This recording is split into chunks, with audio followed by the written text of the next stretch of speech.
మీ GIET ఇప్పుడు GGUగా మారింది. 2000కు పైగా ప్లేస్మెంట్స్, IPM, KPMG వంటి సంస్థలతో ఇంటిగ్రేటెడ్ కోర్సులు. UPSC కోచింగ్, అడ్మిషన్లు ఓపెన్. సాధారణంగా మనందరిలో ఒక అపోహ ఉంటుంది. ఏంటంటే లావుగా ఉన్న వాళ్లకు కొలెస్ట్రాల్ ఉంటుంది, బ్యాడ్ కొలెస్ట్రాల్, దానివల్లనే హార్ట్ స్ట్రోక్స్ లేదా హార్ట్ అటాక్స్ వచ్చేటువంటి అవకాశం ఉంటుంది అని. కానీ అదంతా నిజం కాదు. సన్నగా ఉన్నా కూడా బ్యాడ్ కొలెస్ట్రాల్ ఉండొచ్చు, హార్ట్ స్ట్రోక్స్ లేదా అటాక్స్ రావచ్చు. ఇది తాజాగా ICMR చేసినటువంటి సర్వేలో బయటపడినటువంటి నిజం.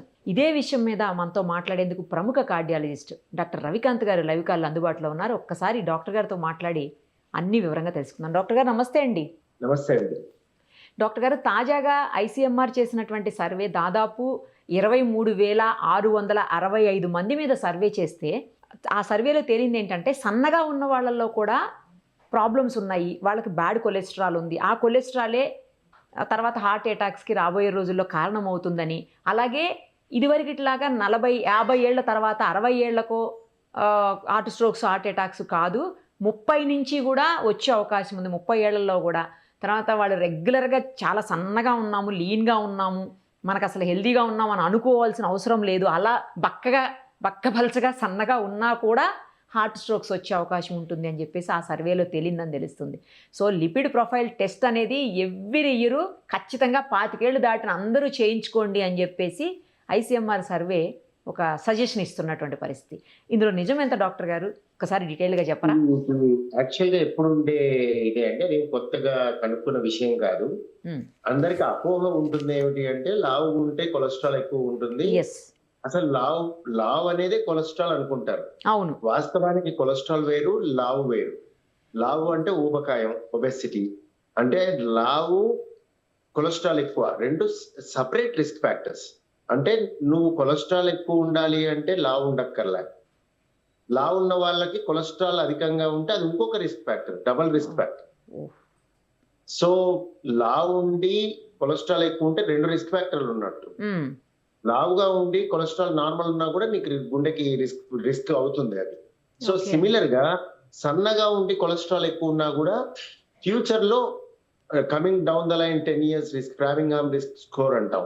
అంటే ఎవరెవరికి ఎంత పర్సెంటేజ్ ఆఫ్ పీపుల్ కి గుండెపోట్లు వస్తాయని చూసినప్పుడు కొలెస్ట్రాల్ అధికంగా ఉన్న వాళ్ళందరికీ అవకాశం ఎక్కువ. సో ఇది ఇర్రెస్పెక్టివ్ ఆఫ్ యువర్ వెయిట్, అంటే బరువుకి సంబంధం లేదు, దేనికి సంబంధం లేదు, ఇండిపెండెంట్ రిస్క్ ఫ్యాక్టర్. సో సన్న వాళ్ళల్లో గుండెపోటు రాదని ఎవరు చెప్పలేదు ఇప్పటి వరకు. సన్న వాళ్ళల్లో కొలెస్ట్రాల్ అధికంగా ఉండదు అని కూడా ఎవరు చెప్పరు. అందుకే ప్రతి మనిషి కొలెస్ట్రాల్ ని చూసుకోవాల్సిన అవసరం ఉంది. అఫ్ కోర్స్ చూసుకోవటం అంటే కొలెస్ట్రాల్ లో చాలా తెగలు ఉంటాయి. అంటే లిపిడ్ ప్రొఫైల్ అని చాలా దాంట్లో ఉన్న భాగాలు ఉంటాయి. సో ఇవన్నీ కూడా మీరు నిర్ధారణ చేయాలి అంటే ప్రాపర్ గా డాక్టర్ ని సంప్రదించి లిపిడ్ ప్రొఫైల్ ని చేసుకొని చూపించవచ్చు. ఇంకొక అపోహ ఏమిటంటే సన్నగున్న వాళ్ళలో కొలెస్ట్రాల్ ఎక్కువ ఉండటం పక్కకు పెడితే కొలెస్ట్రాల్ రిపోర్ట్ లో ఉన్న కొలెస్ట్రాల్ ని చూసి అది ఎక్కువ తక్కువ అని ఆలోచన చేయడం కూడా ఉంటుంది చాలా మందిలో.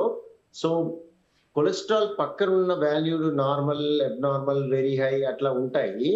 అవన్నీ కూడా చూడాల్సిన అవసరం లేదు. ఇన్ఫాక్ట్ చూసి దాని నుంచి సరైన ఇన్ఫర్మేషన్ రాదు. కొలెస్ట్రాల్ వాల్యూలు ఎవరి వాళ్ళే ఇండివిజువలైజ్ చేయడం జరుగుతుంది. అంటే షుగర్ ఉన్న వాళ్ళకి ఒక రకంగాను, ఫ్యామిలీ హిస్టరీ ఉన్న వాళ్ళకి ఒక రకంగాను, ఆల్రెడీ గుండెపోటు వచ్చిన వాళ్ళకి ఒక రకంగాను. సో ఈ విధంగా ఈ కొలెస్ట్రాల్ వాల్యూస్ ఒక్కొక్క మనిషికి ఒక్కొక్క రకంగా ఉంటుంది. సో డిఫరెన్స్ ఉంటుంది. సో అందుకని ఒకటి, సన్నగా ఉన్న వాళ్ళల్లో కొలెస్ట్రాల్ అధికంగా ఉండదు అనేది అపోహ. సన్నగా ఉండి కూడా కొలెస్ట్రాల్ ఎక్కువ ఉండొచ్చు, ఒకటి. 2, కొలెస్ట్రాల్ ఎక్కువ ఉండటం అనేది వాల్యూలు బట్టి చెప్పేది కాదు, ఇండివిజువలైజ్ చేయాల్సిన పరిస్థితి ఉంటుంది. అంటే ఒకళ్ళకి 250 అనుకుందాం, 250 అని ఒక ఆర్బిటరీ ఫిగర్ చెప్తున్నాను. ఈ 250 ఒక మనిషికి చాలా ఎక్కువ అవుతుంది, ఒక మనిషికి నార్మల్ అవుతుంది. సో అది ఎలా నిర్ధారించాలి అంటే దానికి రిస్క్ ఫ్యాక్టర్స్ ని కలుపుతాం. అంటే వీళ్ళకున్న రిస్క్ ని క్యాలిక్యులేట్ చేసి దాన్ని బట్టి చూస్తాం అన్నమాట. ఇంకొకటి ఏంటంటే గుండెపోట్లు సన్నవాళ్లలో రావని కూడా లేదు, సన్నవాళ్లలో కూడా గుండెపోట్లు వస్తాయి. ఇన్ఫాక్ట్ ఎక్కువ శాతం మందిని చూస్తాం, ఎందుకంటే ఎక్కువ మంది సన్నగానే ఉంటారు, లావు ఉన్న వాళ్ళు తక్కువ. బిఎంఐ ఎక్కువగా ఉండేవాళ్ళు, అధికంగా ఉండేవాళ్ళు, ఒబెసిటీ అన్న వాళ్ళు, వాళ్ళల్లో సంఖ్య తీసుకొని వాళ్ళల్లో ప్రపోర్షన్ సన్నగా ఉన్న వాళ్ళలో ప్రపోర్షన్ తీసుకున్నట్టయితే ఒబెసిటీలో ప్రపోర్షన్ ఎక్కువ, ఒబెసిటీలో ప్రపోర్షన్ ఎక్కువ, కానీ నెంబర్ ఆఫ్ పీపుల్ ని తీసుకుంటే సన్న వాళ్ళే ఎక్కువ. మీకు అర్థమైందా? అలా అర్థమైంది సార్. సో ప్రపోర్షన్ చూసుకున్నట్టయితే ఒబెసిటీలో, అందుకే ఒబెసిటీ రిస్క్ ఫ్యాక్టర్, ఒబెసిటీ ఉన్న వాళ్ళలో అవకాశం ఎక్కువ. ఓకే. అంతేగాని సన్న వాళ్ళలో రాదని ఎవరు అనలేరు ఇప్పటి వరకు. సో సన్న వాళ్ళు జాగ్రత్తగా ఉండాలి, వాళ్ళు కూడా జాగ్రత్తగా ఉండాలి, లావు వాళ్ళకి సన్నపడాలి. అది ఫైనల్ గా కొలెస్ట్రాల్ ఇండిపెండెంట్ రిస్క్ ఫ్యాక్టర్, సన్నదానికి సంబంధం లేదు. అండ్ సన్న వాళ్ళు భయపడకూడదు కూడా. సన్నగా ఉన్నాం కదా, సన్నగా ఉంటే మనకు గుండెపోటు వస్తుంది అనుకోవడం తప్పు, అది కూడా కాదు. అయితే డాక్టర్ గారు ఇంకొకటి ఏంటంటే ఈ మధ్యకాలంలో దగ్గర 80% అబోవ్ ఫ్యాటీ లివర్ తోటి బాధపడే పరిస్థితులు ఉన్నాయి. సో అది కూడా ఏమన్నా హార్ట్ స్ట్రోక్ కి లేదా అటాక్ కి మార్గం అంటే అవకాశం దారి తీసే అవకాశం ఏమన్నా? మంచి క్వశ్చన్ అండి. ఫస్ట్ థింగ్, ఫ్యాటీ లివర్ అనేది ఒక ఎపిడమిక్ లాగా ఎక్కువగా ఉండటం చూస్తున్నారు, అది కరెక్టే. కానీ అంతకు మించిన అబ్జర్వర్ వేరియేషన్ ఉంటుంది. అంటే ఈ అల్ట్రాసౌండ్స్ చేసే వాళ్ళ మీద కూడా ఆధారపడి ఉంటుంది. ఫ్యాటీ లివర్ అనేది ఎక్కువగా ఇవ్వటం కూడా జరుగుతుంది. అంటే వాళ్ళకు ఉండకపోయినా కూడా కొంచెం బార్డర్ లైన్ లో ఉన్నప్పుడు ఫ్యాటీ లివర్ అనేస్తారు. సో ఫ్యాటీ లివర్ ఉందా లేదా మొదటి క్వశ్చన్. రెండు, ఫ్యాటీ లివర్ ఉంటే ఎంత గ్రేడ్ 2నా, గ్రేడ్ 3నా, గ్రేడ్ 4నా, గ్రేడ్ 1నా? తర్వాత దీంతో పాటు ఫైబ్రోసిస్ అంటే కరెక్ట్ గా చెప్పాలంటే దెబ్బ తగిలినప్పుడు కాలిపోయినప్పుడు అంత ఇట్లా పక్కన అయిపోతుంది చూడండి, హీల్ అయినప్పుడు, అది ఫైబ్రోసిస్ లాగా. అంటే చిన్న గడ్డలాగా కట్టేసినటువంటి పార్ట్ అంటే లేదు, ఇలా గుజ్జులాగా అయిపోతుంది.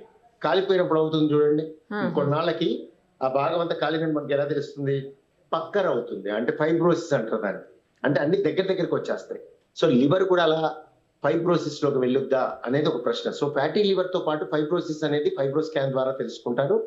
దీనికి అగైన్ ఎక్స్పర్ట్ తో సంప్రదించాలి. మనం సొంతంగా టెస్ట్ చేసుకుని ఆ టెస్ట్ ని రీడ్ చేయడం కరెక్ట్ కాదు.